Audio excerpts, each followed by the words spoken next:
So, Legacy of Rage from 1986, so it says 1987 on there, was a film that was starring Brandon Lee and was the first film that he did in Hong Kong. And it was the only film that he did in Hong Kong.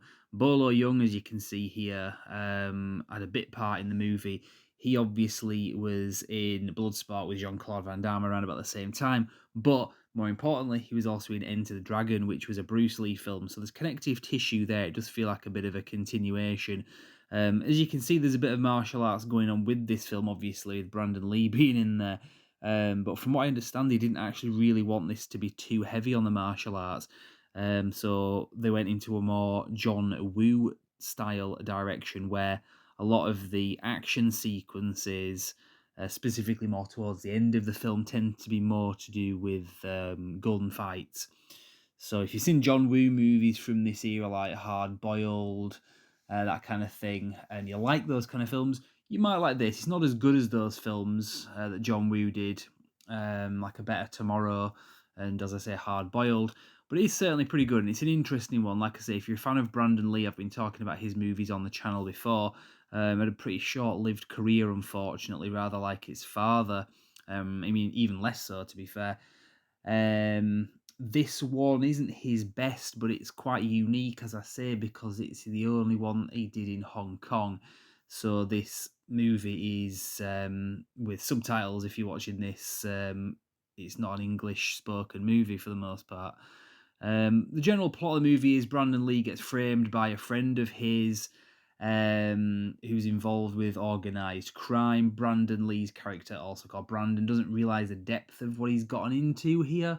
So he ends up going to prison for 8 years, and a lot of stuff happens. He's left a woman behind. She's had his child. And then he gets out after 8 years, and some bad stuff happens, and he gets revenge on the people that put him through all this. Pretty good film anyway, like I say. Yeah, definitely give it a watch. If you're interested in Bruce Lee and Brandon Lee movies, I would say you have to watch this one. It is an entertaining one. It does drag a little bit maybe during the middle, but it's good enough. I really enjoyed it. So you can get this on DVD. In fact, let's just talk about my physical copy of the movie before I wrap this thing up. So my copy of this in the UK is this Blu-ray that we have right here. As you can see, this is one that is a dual format. Well, actually, no, you can't see that because it doesn't say that on there. It's a dual format one, basically, which means you get it on DVD and Blu-ray. Inside, you just get these. It's from Medium Rare Entertainment. That's the name of the company that released this quite a few years ago. So, as I say, you get the Blu-ray and you get the DVD. And the extra features aren't amazing. You basically get a trailer and I think there was like an image gallery or something like that. I'll just turn the light off just because there's a bit of glare on there. So, as I say, this is a Brandon Lee movie, and it's the first and only Hong Kong one that he did. It did pick up a bit more interest about 8 years after this was even made. 7 or 8 years after it was made, after Brandon Lee passed away in 1993, when obviously he was filming The Crow. We all know what happened there.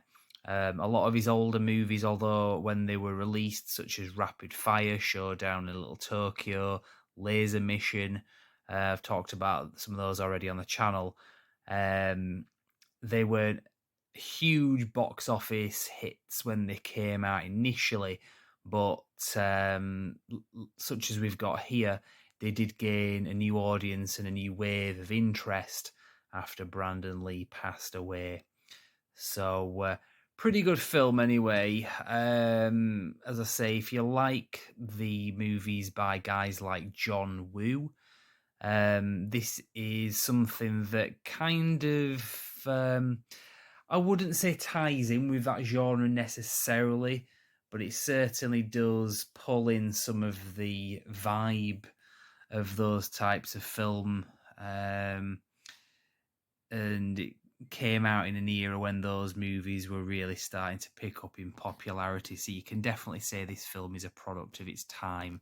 But definitely give it a watch. Anyway, like I say, It's not an amazing movie, but it's certainly one worth giving a go. And if you've not seen all of Brandon Lee's movies, if you've maybe if you've only seen films like The Crow and Showdown in Little Tokyo, the more popular ones, this one does seem to be one that's overlooked. So I say give it a go.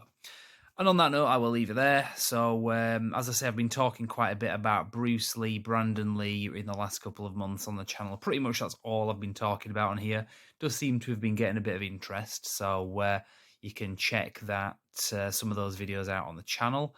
I am working on a review of Rapid Fire with my co-reviewer, The Core. So hopefully that should be up shortly. I've been saying I was going to do a quick review of that, similar to what I've done here for this. So you can subscribe to the channel, you can like the video, but for now I will say thank you very much for watching.